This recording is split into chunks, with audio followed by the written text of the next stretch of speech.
Kota Palembang memperluas jangkauan program makan bergizi gratis dengan menambah 4 sekolah di Kecamatan Sukarami.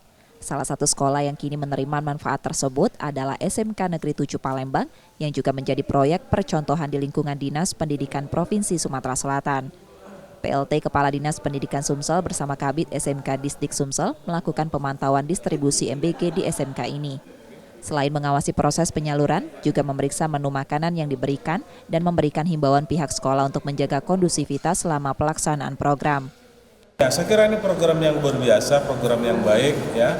Ini sangat membantu anak-anak kita yang mungkin dari rumah belum sempat sarapan atau kemudian mereka jajan sembarangan.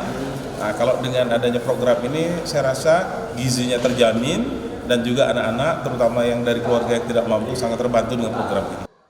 Sebanyak 1.024 siswa di SMK Negeri 7 Palembang merasakan manfaat dari program ini. Pihak sekolah mengapresiasi program MBG karena membantu pemenuhan gizi siswa melalui menu makan siang yang lengkap dan bergizi. Menurut kami ini sangat membantu, terutama siswa kami ini mayoritas dari SMK 7 arah ke Banyuasin, artinya rata-rata mereka itu semestinya bawa sarapan kan. Tetapi setelah ada ini, kami sudah jelaskan dengan orang tua, insya Allah makan gizi bergratis ini betul-betul bergizi, artinya sesuai dengan standar Badan Gizi Nasional. Diharapkan pelaksanaan program ini dapat berjalan dengan lancar dan memberikan manfaat optimal bagi siswa.